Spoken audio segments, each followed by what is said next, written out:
Hello, hello, hello, y'all. I am fortunate enough to be here today with Mr. Owen. Owen, who are you and what are you doing here today? Hello, I'm Owen. So I'm one of the co-curators and organisers at TEDx Brayford Pool, based in England, middle of Lincoln, and here to talk about everything TEDx. Love it. Yeah, so a little insight here, guys. Owen and I met because he was actually the co-organizer of the second TEDx talk that I Yeah. ever gave. So that's how we actually met here. So unlike other speakers and other organizers that we have on here, him and I have known each other for a few years now, which is another reason why I'm even more excited to have you on here, Owen, is because I think I have more insight as far as questions that I can ask you that would be actually Yeah, very relevant. I think it's So been a really, really interesting journey actually from seeing your first one that you did. Let's just sort of say from you joining us at our TEDx event to actually where you are now. absolutely. And I think that's one thing that I think would be cool for us to kind of touch on first. You having how many TEDx speakers have you seen speak at your events? And then what impact has have those talks actually had on them after Yeah. in their life, whatever, or personal development, whatever it Yeah. may have been? So we're on our 7th year of TEDx, Congrats. which has been phenomenal. It's been ridiculous that we're at this stage. TEDx Brayford Pool all started at a drink at a pub with the idea of what happened if we did it. 7 years later, here we are. So we have had over 150 speakers on our stage now. Since a couple of years ago when we hit our 100th, that was unbelievable for us to think, but now 150. Which has ranged from drag queens to taiko drumming to laughter yoga to robots that pick strawberries. We feels a bit we've had it all, yet every year surprises us. I think it's the bit actually that you asked in the question about the impact of it is why I love TEDx. It's why I'm back every year. The ones that really draw me is I think of Zoe Bennett, who wrote her application to us in a hospital bed, suffering her own journey from eating disorders. And she wrote her application from a hospital bed. We took her through. And from then, she's one of our most watched TED Talks. She's been on nearly every news station in the UK and England, from ITV to BBC, talking about what her journey has been. She runs her own counselling practice as an eating disorder specialist. And in her words, due to her TED Talk, is what helped give her the confidence. We've just had one of our speakers, Bailey, who you know, Ryan, was your year, who's just launched his first ever product in his own business, working with one of our other alumni from previous year. And one of my absolute favourites is we had a couple of years ago in 2020, a gentleman who runs a football club. Year after, we had a vegan chef, and now she does all of the catering for his football club games. It's been just fantastic to see the impact that these talks have, both for the individuals and the talks and the videos, but actually just that amazing community of TEDx. Do you think that impact that it has on the TEDx speakers that you and Andy bring to your TEDx stage, if you analyze more of the neuroscience of the personal development that occurs in someone before and after they give a TEDx talk, what impact do you think doing the actual TEDx talk has on that success after the talk? I think one of the big things with TED is, for me, it's how TED's perceived versus how it actually is.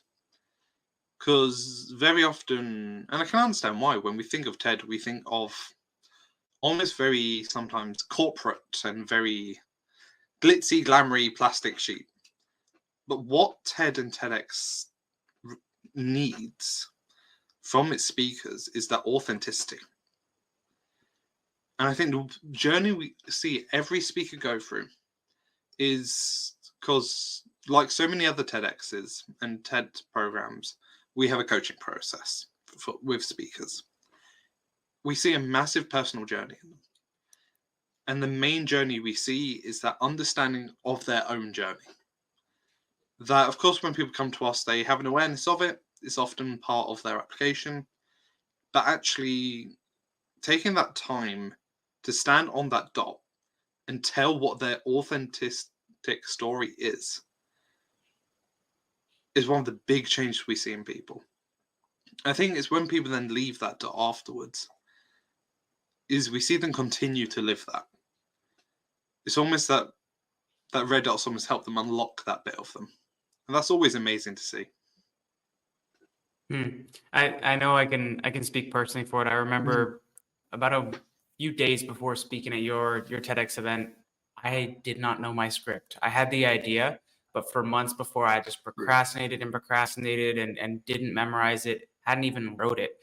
And I fly from Madrid to London about 3 days before the talk, and then of course go to take the train from, I'm going to butcher the name, St. Pancras or whatever it is, in the train in London Close enough.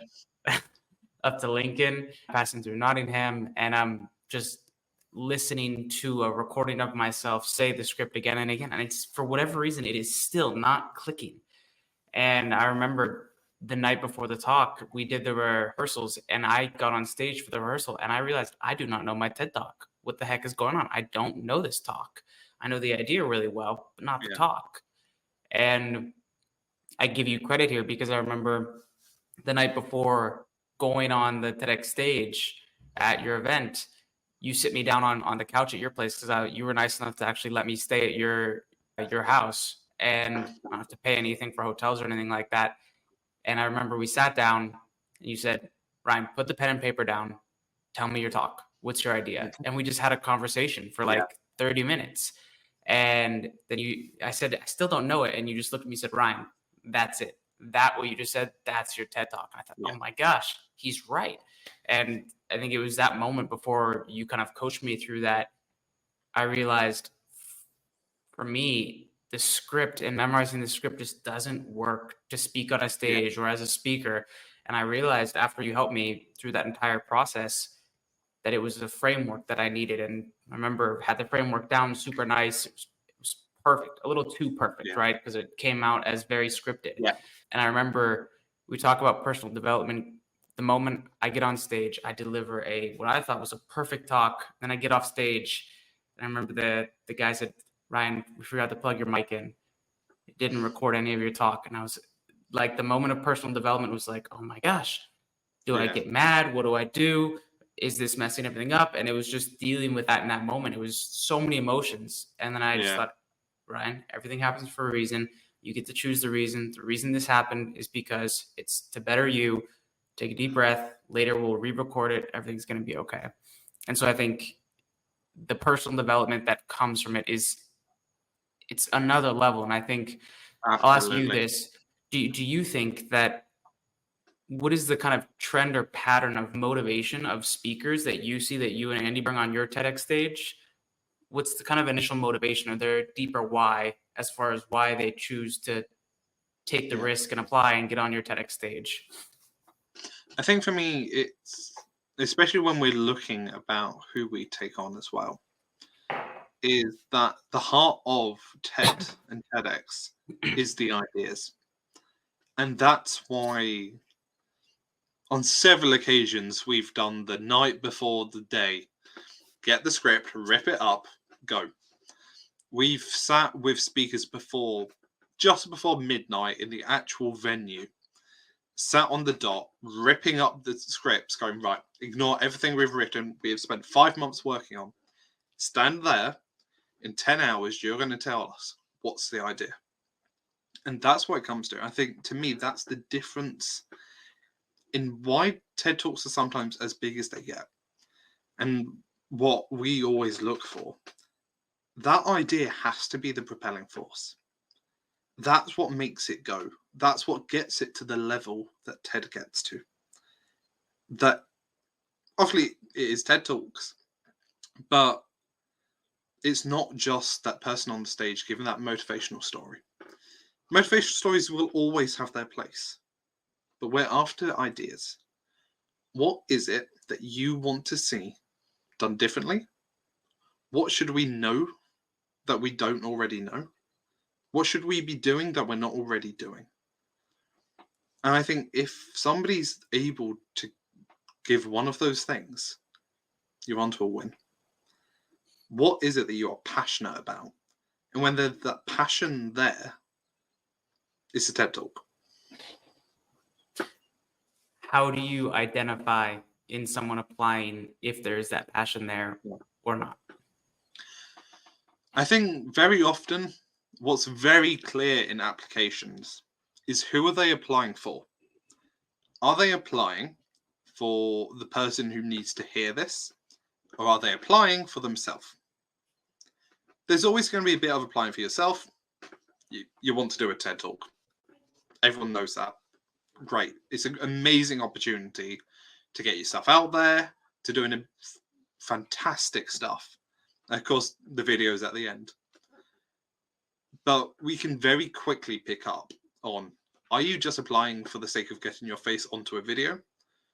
Or actually, is this because you have something you want people to hear? I think when people put the ideas forward and sometimes themselves second, that's when our ears prick up. That actually, what they want to tell us about is what that idea is. What impact is it going to make? And when people want to talk about that idea, to us, that's what makes it, is what we're looking at when we're trying to see is that ambition, is that passion there. Now, I'm gonna ask you this question more for professional speakers, right? Because a lot of professional speakers that I have on this podcast here, I kind of inquire a little bit about, hey, have you ever thought of giving a TEDx talk? And a lot of them, they say, yeah, but Ryan, the thing is, they hate professional speakers. And I normally kind of pause and I say, and correct me if I got this wrong, I say, well, yes and no. If you were to go and give a TEDx talk on the same thing you've spoken on hundreds or thousands of other stages on already, they don't want that. But if you have an idea that is an idea worth spreading that has never touched a stage you've spoken on before, that could be accepted a lot more easily than the other stuff you're already speaking on. Is that kind of on the right path? I think so. I think to go back to that initial point, as a TEDx organizer, I do not hate professional speakers. If you are a professional speaker, then absolutely fantastic. Well done to you. Crack on, keep going for it.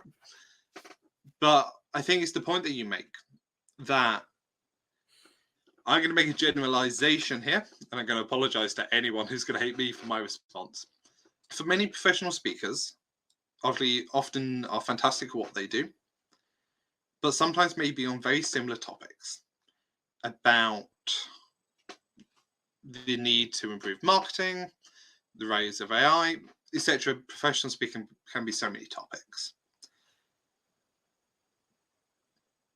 It's as you're saying that if it's one that's been on hundreds of stages before, we're probably going to be looking at something else. We are looking for actually what's potentially that new idea. Even if that's a case of, if you tend to talk about marketing, for example, fab. We know, and there's talks already about marketing is really fantastic for businesses, from personal and professional. What else can you bring to that conversation? I think that is what makes it the TEDx talk or TED Talk. Even for ourselves, as whilst we've grown in size, we're fortunate about the impact we make. We're still a lot smaller than some of those larger TEDx's. Even people like ourselves, we're getting about 80 to 100 applications each year. Wow. And how many do you accept of those 80 to 100? Yeah. So we take, obviously we've sort of very much varied in event size per year. But for example, last year we took 20, but we did have sort of like a lot more applications than normal last year. This year we're really fortunate. We're doing collaboration with TEDx Kyiv in Ukraine. Cool. So yeah, it's going to be a wonderful year this year. So it's going to be, we're doing one of the first international TEDx collaborations, and it will be the first TEDx Kyiv event since the war began. Little plug, whilst I can get it in there. So it's not that we hate professional speakers. We love professional speakers. You're passionate about it. I think the thing that I'd add into that conversation is what else do you bring? What new stuff can you bring to us? We are week 2 of our application window, and I'd say I've had 5 professional speaker applications who all want to tell me about that AI is on the rise and we need to think about how we use it. Yes, we do. So what is my question? And speakers get probably sick of me using that question during coaching process. But that's my question to TEDx application. So I remember it. Yep, you've heard it. Yep. It's not to stop people, but to go, what is it that you want me to know? What's new? What is that idea? So it's not that people shouldn't apply. Just think about that question. Now, a lot of people have different definitions of this, but I'm curious, you as a TEDx organizer, what is a professional speaker? So to me, when I'm talking about professional speakers, I'm thinking and more leaning towards people who are doing public speaking quite regularly and getting paid for it, sort of getting payment for it, whether that's sort of just their full-time thing or whether it's just a regular part of what they do for their role. Cool. And what are you most excited about in addition to what you said of the TEDx Kiev collaboration for this coming year's TEDx Talk? And your date, is it November, October again, or you guys? Yep. Okay. So we're November 2nd and 3rd this year. Okay, awesome. What are you most excited about for this upcoming TEDx event? What aren't I excited about? That's vague. It's more the question. So for us, it's a brand new venue. We're absolutely in love with our old venue, but we're in a brand new space because we've got bigger space this year. So it means that we've got so much room to play around with. Obviously, I'm always excited about a brand new cohort every year. But we've such a fantastic already caliber of applicants this year. We've got so many returning staff members and volunteers that really enjoyed what they took part in last year. So it's great to have people back. And a large part of that, actually, last year we made a documentary from our flagship event, which we've sort of put up on YouTube under TEDx Brave for Paul. And I think that's really been keeping me going. It came out in about October. So we're about 6 months since it's been out. But that's the thing that's been keeping me going, is just remembering actually those clips, those audios, the interviews, just talking about the impact that we've had. I'm still very much on there's nothing I'm not excited for at this point. That's awesome. I think one of the first TEDx organizers that I interviewed here was the TEDx Huntington Beach organizer. And Nice. And she was telling me, I interviewed her like a month before her TEDx event. And I said, are you excited for your next one? She said, oh no, I am going into hibernation. And because there's a lot of work that goes into it for you guys, and y'all are volunteers. You don't get paid or anything like that. So what is it that keeps you going? Yeah, if we were doing this interview in about July, August, I'd probably be drinking something stronger than the coffee that I've got in my mug. But you're right. TEDx is a lot of work, especially I know Ryan and I have both mentioned Andy a number of times in this call. Andy's our licensee. He's a wonderful gentleman, my co-organizer and everything. It is a lot of work. And so as you're saying, TEDx everyone's unpaid. We're all volunteers. so many of the team have been working on this for the full 7 years that to many times it's moving from part-time to full-time jobs. But it's that change, it's that impact that you see from the moment you take part in it. That from Caleb, who joined us as a lighting volunteer, who now works in lighting full-time because he got the skills and the confidence from taking part, to Zoe, who I've mentioned, who went from her hospital bed to now being her job, to volunteers who just want to find out more and get involved, to the people who walked through those first doors at TEDx1 and come every single year because they know they're going to have a fun time. That personal journey and just going to get involved in seeing people's transformations. It's such a joy to be part of just every minute of TEDx that very often for both Andy and I, we're very much shadows when it comes to the day of the event. We'll have 100+ audience members, front of house volunteer team going. And right in the back of the room, there'll be Andy and I on plastic chairs, sat in a corner with a clipboard, just watching it all unfold. And just getting to see the smiles on people's faces, those people who apply to us thinking that they'll never get through. They're just passionate about this idea and they want someone to listen to it. To walking out to a room of 100 people.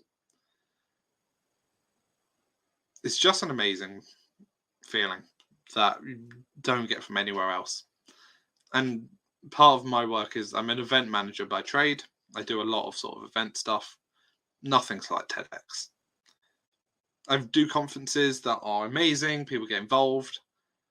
But there's nothing that compares to the community, to the love that I think TED and TEDx brings.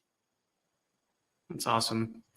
And another question that I have from a lot of people that I talk to, they tend to ask this kind of question. Now with post COVID days, right? Yeah. Everyone, we're all so much more connected, I would argue. And a question I get from a lot of people was, let's say they're in Denver. They think, oh no, the only TEDx talk I can speak at is TEDx Denver, TEDx Mile High, or whatever it's called in Denver. Yeah. And I say, not necessarily. But I'll ask you, what message do you have for the people that are asking that question? They have that self-limiting belief. What do you have to say to them? Yeah. The thing I have to point out is that it's always worth looking at each TEDx individually. So many TEDx's do have limitations on who they're willing to take forward. That's either may just be local, they may go from national. Some TEDx's are happy to take absolutely whoever, wherever, which is amazing. So from a logistical point, I would point out that it's always worth just looking. TEDx Brayford Pool, we do specifically just look at people who are based in Lincoln and Lincolnshire because we're really, I'll get to it. You like really my British accent. Yeah, I know. We're really passionate about bringing forward sort of like the voice and platform for people in our area. Unless you are an American living in Spain, who we believe a lot and know they are fantastic and have wonderful stories and impact to share, like Ryan Brady, but go for it.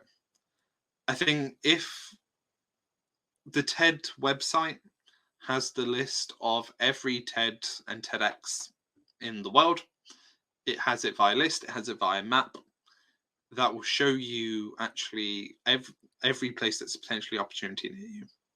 It also shows you that actually when the events are, and also when the applications are, that sort of you can keep a bit of a track as well. Go for it is the advice that is easier said than done, but it's the one that would always recommend to people. Mm-hmm. That don't fall into the trap that some people do, which is when they become dubbed TEDx chasers.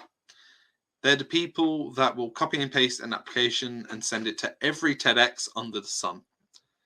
We do sometimes talk to each other, and it's sometimes very clear that it is just an off. As mentioned, a number of TEDx's have coaching processes that you will sort of ask you to get involved with. So if you are potentially in Denver and you apply for TEDx Cairo, you might have some difficulties there. But absolutely have a look, do some research, go along to events as well. It's how we've picked up a number of speakers who came along to events, got chatting with us, and we've worked with them, we've coached them specifically, and they've come to our stage. It's always worth just get involved in communities. I've sort of answered that as well as about 5 other questions. Yeah, absolutely. It was like when you were saying that, it reminded me of Bailey. That's how you guys were telling me that you found Bailey to actually come to your TEDx event. Yeah. Yeah, I found Bailey at his first ever public speaking gig. I'd gone along to it. It was a town nearby to where we're based in Lincoln. There's a town called Skegness, and it was a tourism public speaking event. And Bailey was there for 5 minutes, invited by an organisation, just to talk about his business. And I just remember sitting there in the audience that day, and in my head, I was just doing some bit of planning for our TEDx Youth event that year. And I turned around to Dan, who was a colleague of mine, and we just both looked at each other during Bailey's presentation and just went, he's going to be a TEDx speaker this year. So I made my way through the crowd to him at the end, gave him a business card, and it went from there for Bailey. Because when you approached him, did you... Sorry, continue. No. Only part I was going to add to it is because what was clear from him on that 5 minutes he was on stage, it was his idea that was first. And that's what drew me to him. That in those 5 minutes, and bless him, he was nervous. I've said it to him. But throughout those nerves on his first ever thing, his passion for what he does, his idea that he wanted to create, it's why for me he was an instant win that year. Sorry. And when you approached him at the event, what did you tell him? I told him how well he did, because he definitely deserved that. That from TEDx Play Football, understandably, he had no idea who I was. He had no idea what we were. But that I would love to help provide him with that platform for him to continue talking. And that's sort of the conversation we picked up after. We jumped on the Zoom call about a week or so later, explained everything, explained TED, explained TEDx, and that opportunity we could provide together. I think especially because, and I know from previous videos of yours, Ryan, that obviously one of the things with TEDx and TED is that it's the no selling from the stage. It's one of those 4 classic rules. But even for someone like Bailey, who couldn't talk about what his business is on stage, or is the name of it, has actually still had a great impact for him. Because people will find your name, they'll find what you do, and they'll look you up. We've told speakers that for years, but we have seen that in proof.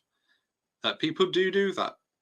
If you mention about what you do on that stage, people will Google you, people will search you up, they will still look at your business. It's interesting looking at TEDx as an entity from a business owner's perspective. You'll get a lot of these professional speakers saying, I kind of putting the business first and what they're selling first. And a lot of these business owners that I talk to and have this conversation, I say, no, you're thinking about it all wrong. Yeah. These days, nobody wants to buy from a business, from a corporate entity. They want to buy from a person. And I explain this to them and they'll say, okay, and what relevance does a TEDx talk have to do with that? And that exact thing that you just said, getting on the TEDx stage is your chance to authentically and vulnerably, from a place of authority on the TEDx stage, market yourself. then people can learn. Once they're sold on you, then they can learn what you do as a business and make the decision if they want to work with you or not. But at least at that point, you've already sold yourself to them. Do you Yeah, notice that absolutely. kind of thing? Well, I think it goes back to the fantastic video by Simon Sinek, The Start With Why, Yeah. that at the heart of a lot, and especially as you're sort of saying, Ryan, in terms of selling and marketing in these days, so much of it is actually what's at the center of it all. That, yes, on that TEDx stage, it's not the selling from the stage. We're not doing the sales. We're not doing the plugging. We can't mention the company names, but it is starting with that why. Is that it is a clear and easy way to go, what is at the heart of that person? What is at the heart of that company, at the heart of that business, at the heart of that product? Is what your idea is. And if you can lock people into that, you can sell them anything. Love that. That's totally that hits the nail on the head right there. For myself, I remember I had a lot of limiting beliefs before I ever gave my first TEDx talk. And I think Bailey had some of that too. Like you said, he was nervous as well. So I think it's a totally normal thing for people to have these limiting beliefs and big time imposter syndrome before getting on the TEDx stage. You having brought in hundreds of people onto your TEDx event, what do you notice the most common limiting beliefs are when you offer that opportunity to someone? And how do you overcome them? No, absolutely. I mean, the nerves, as you're sort of saying, absolutely. I see that year on year. I remember we had the TEDx Youth the year before yourself, a incredible lass who, before walking on stage, was having a bit of a panic attack side stage. Her name was called. The switch clicked. She walked on, delivered her talk, came off, panic attack resumed. Wow. It was an obscure thing to watch happen. But sort of the preparation and the coaching and the work just clicked and she went. I think the limiting belief we often see very much at the beginning of our coaching processes is the belief or worry that why should they be a TEDx talker? And it tends to be the people that are most passionate about their idea are the ones that worry the most about whether they deserve to be on that spot. And they're the people that I most want to just bring with me through this journey. And I always point out to them, and I have a record of it being what I put in our WhatsApp groups every year, is that if you are passionate about your idea, you belong on that stage. If you have an idea worth spreading, an idea worth sharing, the belief that ideas can change everything, you deserve to be on that dot. And I will recite that as many times to the people that need to hear it, because it's the truth. And that is what I think is so important.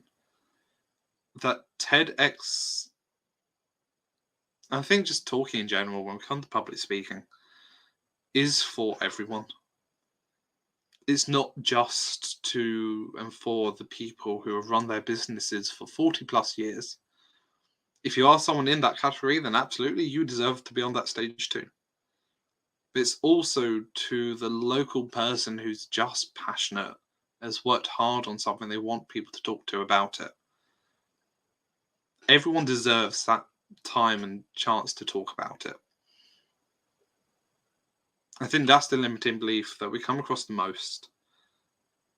But again, as long as they're passionate, we'll get them all the way through. It's interesting you mentioned the passion, especially because a lot of people that I talk to and will message me saying, well, how do I know if this idea is even an idea worth spreading in TEDx as an entity, their eyes, or whatever organizer they're applying to? Is there something more than passion that you use to qualify what is an idea worth spreading? And if so, what is that? Yeah. So I think when we're looking about almost the validity of ideas, is looking about is trying to assess impact. So it's not the belief that a talk has to go and change 100 people or it's going to change the world. If it does, amazing. Chances are probably not.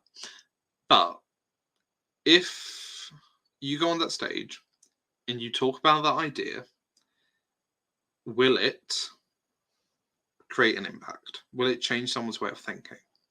Almost going back to the questions I mentioned earlier in this. I can't remember exactly how I worded them, but around, is it a new way of thinking? Is it going to challenge us to do something different than what we're already doing? Is it bringing us aware of something we weren't aware of before? I think if it's looking that it's going down those lines, it's able to meet that type of stuff, then absolutely, it's an idea worth sharing, an idea worth spreading. I think the moment that we sort of go, so what, is when it is just something we've heard 100 times before. That if it's just you need to do this. Right, cool. And? So what? If you're able, as you would say. So what? So that's going to be on my gravestone, I'm quite concerned. If you can answer so what, then absolutely. And for you having seen so many different TEDx talks, and a lot of the TEDx organizers that I've been fortunate enough to actually speak to, I asked this question: what is the one that sticks out to you most, where you think the most impactful TEDx talk I've ever seen, whether it be in person or on YouTube, was this one, and this is why? That is an amazing question that I'm now running through about 150 of our own TED Talks from my brain at the moment. Of course, yours was fantastic, Ryan. And I have to mention my own. Nowhere near the best, but at least I did it. Whilst on the side point, as I tried to think through 150 TED Talks, I remember crying during my own TED Talk. I remember not from the stress or the worry of it happening, but from actually the authenticity of reliving the stories that we were telling about. Stuff happens on that TEDx stage that either adds to it, but is very easily edited. I think, for me, one of the best ones that I have seen goes to one of our alumni from last year. She's going to be very happy that I've mentioned. But is a lady named Rachel Hunt, who is a marketer, but she spoke about discrimination of plus-size women. And she, for me, was one of the classic examples of the coming to us with an idea, having that whole, you deserve to be on that stage, and then watching her walk across that stage on the day in the brightly coloured dungarees and deliver a smashing TEDx talk. It had authenticity, it had humour, the audience were laughing with the first sentence, to sat quietly pondering everything they thought they'd already knew. To me, absolutely amazing TEDx talk. I think one of the fantastic TED talks is around, I can't remember its exact name, but there's an amazing TED talk about what creates fellowship. It's a short talk, but has edited a lot of what both Andy and I see around TED. I think we're both quickly trying to find its name, but it's just analyzing a short video of watching someone dance and out in a public park and people following that person, just joining in. It's such a fun, short talk, but really impactful in how we view those things.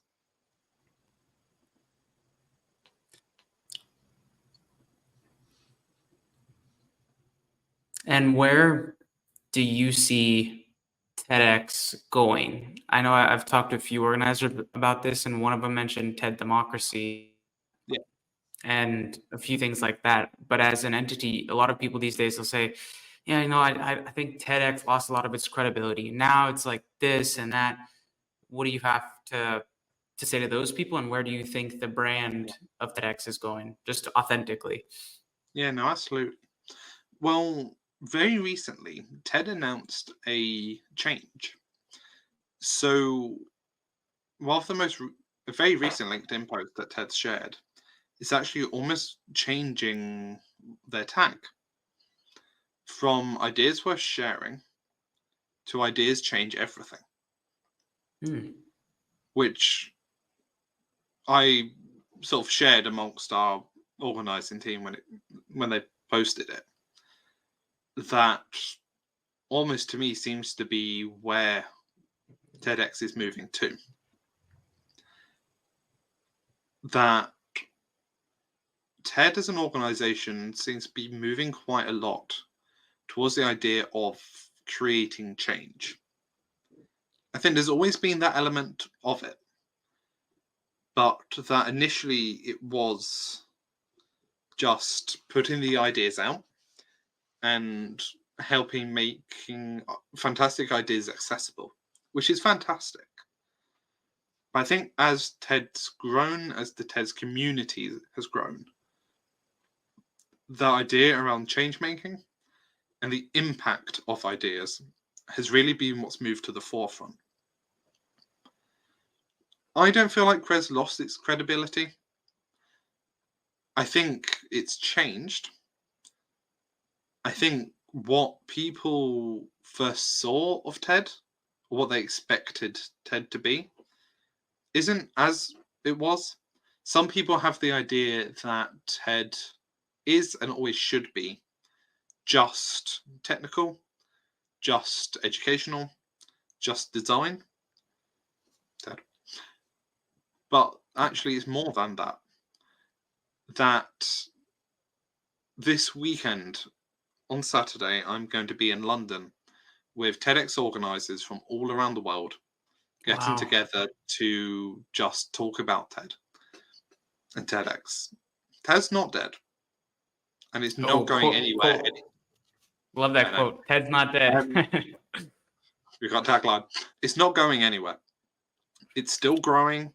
There is TEDx events happening in the rainforests of Cambodia, to the streets in Syria, to theatres in London, to an arts centre in Lincoln. TED and TEDx is still growing. And from the top end, from TED conferences, ideas still need to happen. Ideas are so important in how we change and where we want to get to. TEDx is the community. There are people and groups coming together all across the world, literally and genuinely across the world, who are passionate about ideas worth sharing to create impact in their communities. And that is what TEDx brings year after year. It's why it's still going.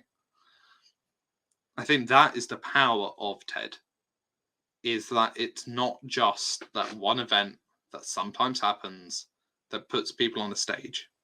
It's genuine impact that is creating communities, is changing communities, is changing the way we live. I think that is so important right now.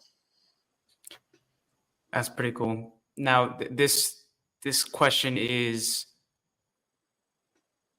the second question I normally get after talking about, oh, where's the credibility, which you just kind of answered. Some people want to do TED Talks, not TEDx. Yeah. But there's not a lot of clarity around how to do either of them. And that's why I love, speaking to TEDx organizers like yourself to kind of show under the hood what's actually goes into landing yourself a TEDx talk. Is it right for you? Is it right for your idea? All that kind of stuff. TED Talks, on the other hand, are invite only. Yes. If anyone knows how you could land a TED Talk, not a TEDx talk, it would probably be you and the hundreds of other TEDx organizers that are going to meet at that event in London this weekend. Yeah. What would you tell the person that says, hey, I want to give a TED Talk about this, and this because of this? What do you have for that to kind of clear the gray area around TED, not TEDx talks? Yeah. I think when looking at TED specifically, all the tidbits that I've mentioned about the idea, needs to be as clear as day. It needs to be the absolute forefront. If there is the belief that your foot forward is purely to sell yourself, zero, nilch, zada, not happening. You are not getting anywhere near a phone call or email. That idea has to be clear. Now, obviously, as you sort of mentioned, it is invite only. However, through connecting with people who have been on the stage, TED organizers are on various social media platforms. There are Facebook groups that do have TED organizers in, both TED and TEDx. It's worth getting in contact and joining them.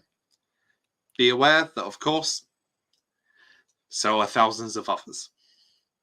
But I'm going to do the classic Owen and go back to the question of, as long as you can answer, so what? One of the things that does happen as well is that certain TEDx talks are picked up by TED. So some TEDx talks can become TED Talks. For example, last year and the year before, we had TEDx talks from our own stage that were selected by TED to go onto TED's main talk platform. Wow, congrats. Due to the quality of the talk, because it sort of matched what TED were really focusing on that year. So last year we had Selena, who was talking about the collaboration of musical artists. Year before that was a psychologist called Robin, talking about the belief of how people view themselves versus how good they actually are at something. Both of those talks, whilst initially walked onto stage as TEDx talks, have become TED Talks on the platform. So there is always the opportunity, and TED are looking, if it's a really good TEDx talk, may go a bit further. And I know we're coming close on time here, and I know it's in the UK, it's a little bit late. Two last questions I have for you. Number one, Absolutely. if I'm listening and I'm getting so much value from what you're saying, where can I find you on the internet, or you or Andy? Yeah, no, of course. So we're on the TEDx Brayford poll on all of our social medias. We are more than happy to get involved with us. Enjoy. And you can follow us. There'll be stuff about our events and everything. On LinkedIn, I'm Owen Tonks-Lewis. I'm always happy to have a chat with people. Awesome. And for all of your experience, 7 years of organizing TEDx events, what is one piece of advice you have for aspiring speakers, professional speakers, and or business owners who speak to grow their business? I'm going to do the classic Owen. My advice is, so what? What do you bring that is different to everyone else? Because there is. No matter in what realm of woes that... Try that again. No matter what realm of those you are in, you bring something that other people don't. You have a perspective, an idea, a curiosity that other people don't. That is what you are fantastic at. That is what you bring. That's your TEDx. That's your public speaking. That's my advice. Whatever your so what is, take that with both hands. That's what we love. That's what audiences engage with. That is what's you. So that's my advice. So what? Boom. We should TM that for you. Owen, I was going to say, so what? So if you're listening here and you've got a friend or a colleague or coworker that you think would find the information that Owen was just kind enough to share with us here, please share this with them. And if you found all of this valuable, leave a review. Anything helps. Share it on socials. This is totally grassroots, right? But the information is very valuable. So please share it if you find it valuable as well and you think one of your friends would as well. All right, guys, that's all. Owen, do you have any last things you want to say here? Just a thank you to you, Ryan. Beauty. Cheers, y'all.